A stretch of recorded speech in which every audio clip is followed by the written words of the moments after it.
Doctor Ambedkar की अंतिम यात्रा का आंखों देखा हाल, पूरा देश जैसे थमसा गया था। डॉक्टर अंबेडकर ने न्याय के लिए संघर्षरत योद्धा की तरह एक नायक की जिंदगी जी और उनके लोगों ने उन्हें एक महानायक की तरह अश्रुपूरित नैनों से यादगार अंतिम विदाई दी। डॉक्टर अंबेडकर ने अपने पहले गुरु बुद्ध को मुक्तिदाता नहीं बल्कि मार्गदाता ही कहा है। भले ही डॉक्टर अंबेडकर किसी को मुक्तिदाता बनाने के विरोधी रहे हों, लेकिन करोड़ों दलित डॉक्टर अंबेडकर को अपने मुक्तिदाता के रूप में याद करते हैं। दिन प्रतिदिन उनके अनुयायियों की संख्या बढ़ती ही जा रही है। एक हद तक मसीहा की हैसियत उन्हें जीते जी हासिल हो गई थी। इसकी सबसे मुखर अभिव्यक्ति 6 दिसंबर 1956 को उनके परिनिर्वाण के बाद और 7 दिसंबर को उनकी अंतिम यात्रा के समय हुई थी। उनके निधन की सूचना लाखों लाख दलितों के लिए किसी सदमे से कम नहीं थी। लोगों को लगा जैसे उन्होंने किसी अपने परिजन को खो दिया। लोगों के आंसू थे कि थमने का नाम नहीं ले रहे थे। डॉक्टर अंबेडकर के निधन की सूचना का लोगों के दिलो दिमाग पर किस कदर गहरा असर पड़ा और उसकी किस तरह अभिव्यक्ति हुई, इसको मराठी के प्रसिद्ध दलित लेखक दया पवार ने अपनी आत्मकथा अछूत में इस रूप में दर्ज किया है। सुबह में हमेशा की तरह अपने काम पर निकला। अखबारों के पहले पेज पर खबर छपी थी। धरती फटने सा एहसास हुआ। इतना शोकाकुल हो गया जैसे घर के किसी सदस्य की मृत्यु हुई हो। घर की चौखट पकड़कर रोने लगा। माँ को, पत्नी को कुछ समझ में नहीं आ रहा था कि मैं इस तरह पेपर पढ़ते ही क्यों रोने लगा। घर के लोगों को बताते ही सब रोने लगे। दया पवार आगे लिखते हैं, बाहर निकल कर देखता हूँ, लोग जत्थों में बातें कर रहे हैं। बाबा साहब का निधन दिल्ली में हुआ था। शाम तक विमान से शव आने वाला था। नौकरी के 2-3 महीने ही हुए होंगे। छुट्टी मंजूर करवाने वेटनरी कॉलेज गया। अर्जी का कारण देखते ही साहब झल्लाए। बोले, अरे छुट्टी का कारण ये क्यों लिखता है? अंबेडकर एक सरकारी नेता थे और तू सरकारी नौकर। कुछ प्राइवेट कारण लिख। वैसे मैं स्वभाव से बड़ा शांत हूँ, परंतु उस दिन अर्जी का कारण नहीं बदला। उल्टे साहब को कहा, साहब वे हमारे घर के सदस्य ही थे। कितनी अंधेरी गुफाओं से उन्होंने हमें बाहर निकाला, यह आपको क्यों मालूम होने लगा? मेरी नौकरी का क्या होगा, इसकी चिंता किए बिना मैं राजगृह की ओर भागता हूँ। जो बाढ़ आई हो, ठीक उसी तरह लोग राजगृह के मैदान में जमा हो रहे थे।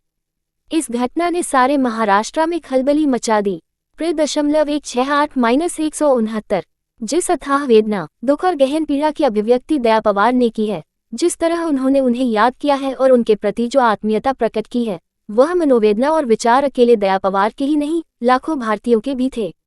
इसकी पुष्टि उस समय के CID बंबई की विशेष शाखा की विभिन्न रिपोर्टों से भी होती है। 6 दिसंबर को दिल्ली में दोपहर 1 बजे राज्यसभा सदस्य और शेड्यूल्ड कास्ट फेडरेशन के नेता डॉक्टर B.R. अंबेडकर के आकस्मिक निधन की खबर जंगल की आग की तरह पूरे शहर में, खासतौर से पिछड़े वर्ग के समुदायों में फैल गई। भारी संख्या में लोग दादर में हिंदू कॉलोनी स्थित डॉक्टर अंबेडकर के निवास राजगृह पर इकट्ठे हो गए, जहां वे उनके अंतिम दर्शन करना चाहते थे। लोगों की इतनी ही बड़ी भीड़ सांताक्रूज हवाई अड्डे पर थी, जहां उनके पार्थिव शरीर को हवाई जहाज से लाने की खबर है। रिपोर्ट में आगे लिखा गया है, डॉक्टर अंबेडकर का पार्थिव शरीर दोपहर 2 बजे सांताक्रूज हवाई अड्डे पर पहुंचा। उनके साथ श्रीमती अंबेडकर, शांताराम शास्त्री, सोहनलाल शास्त्री, बुद्ध महाबली शास्त्री और कुछ अन्य लोग थे। इस समय तक वहां लगभग 50,000 लोग अपने नेता की एक झलक पाने के लिए एकत्र हो चुके थे। अनेक प्रमुख लोगों ने उनके पार्थिव शरीर पर पुष्पहार अर्पित किए। इसके बाद एक एम्बुलेंस में उनके शव को रखकर 50,000 लोगों के जुलूस के साथ उनके निवास 50,000 लोगों के जुलूस के साथ उनके निवास तक ले जाया गया, जहां 1 लाख से भी ज्यादा लोगों की भीड़ उनके पार्थिव शरीर के आने की प्रतीक्षा कर रही थी। अब ये भीड़ 4 लाख तक पहुंच गई थी।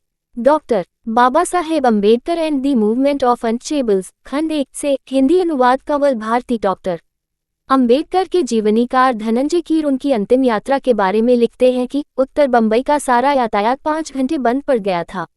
उस महापुरुष के दर्शन के लिए इतने बड़े प्रशस्त मार्ग पर दोनों तरफ चींटियों की भांति लोग भीड़ लगाकर खड़े थे। मकानों की छतें, अटारियां, पेड़ सब लोगों के रंग बिरंगे कपड़ों से भर गए थे। आसपास के जिलों के सैकड़ों लोग आए और करीब 2 मील लंबी यात्रा में शरीक हुए। अंतिम यात्रा की लॉरी के सामने जाते समय शोकाकुल लोगों ने शव पर फूल और पुष्पमालाओं की वर्षा की। धनंजय कीर, डॉक्टर बाबा साहब अंबेडकर, जीवन चरित्र 490। इसकी पुष्टि CID की रिपोर्ट के इस कथन से भी होती है, लगभग 1:40 बजे उनके शव को जनता के दर्शनार्थ एक लॉरी पर रखा गया और उसे जुलूस के रूप में Khare Ghat, Vincent road, Dadar road, Poibawdi, Elphinstone bridge, Sayani road, Gokhale road दक्षिण और उत्तर और रानाडे रोड से होते हुए शिवाजी पार्क स्थित चंदनवाड़ी शमशान घाट ले जाया गया, जहां वह शाम को 6 बजे पहुंचा। जुलूस में लगभग 1 लाख लोगों ने भाग लिया। अंतिम संस्कार के समय करीब 4 लाख लोग उपस्थित थे और बड़ी संख्या में कपड़ा मिलों के मजदूरों ने इस दिन का काम बंद किया। इस संदर्भ में रिपोर्ट कहती है कि इसके पश्चात श्री यशवंतराव बी. अंबेडकर ने 4 लाख लोगों की उपस्थिति में लगभग 7:30 बजे चिता को अग्नि दी। डॉक्टर अंबेडकर के निधन का समाचार सुनकर 12 कपड़ा मिलों के कामगारों ने दूसरी पाली में काम नहीं किया और 9 कपड़ा मिलों के कामगारों ने तीसरी पाली में काम नहीं किया। सारे दिन अर्थात 7 दिसंबर 1956 को बड़ी संख्या में कपड़ा मिलें बंद रही क्योंकि कामगारों ने अंतिम संस्कार में भाग लिया था। माटुंगा, परेल, वाड़ी बंदर में रेलवे वर्कशॉप और करी रोड पर जनरल स्टोर बंद रहे, जिसके कारण जनरल मैनेजर को उस दिन का अवैतनिक अवकाश घोषित करना पड़ा। कुछ सिल्क मिलें, फैक्ट्रियां और बी.टी. बंदरगाह भी प्रभावित हुए। बहुत से स्कूल और कॉलेज भी बंद रहे। यही रिपोर्ट बताती है कि 9 दिसंबर 1956 को डॉ. अंबेडकर को श्रद्धांजलि अर्पित करने के लिए एक कार्यक्रम भदंत आनंद कौशल्यान की अध्यक्षता में शिवाजी पार्क, शमशान घाट मैदान में आयोजित किया गया। वहां लगभग 2 लाख लोग उपस्थित थे। डॉक्टर अंबेडकर ने न्याय के लिए संघर्षरत योद्धा की तरह एक नायक की जिंदगी जी और उनके लोगों ने उन्हें एक महानायक की तरह अश्रुपूरित नैनों से यादगार अंतिम विदाई दी, जो बहुत कम लोगों को नसीब होती है। सूचना सिर्फ मान्यताओं और जानकारियों पर आधारित है। यहाँ ये बताना जरूरी है कि यह मेरा वीडियो किसी भी तरह की मान्यता, जानकारी की पुष्टि नहीं करता है।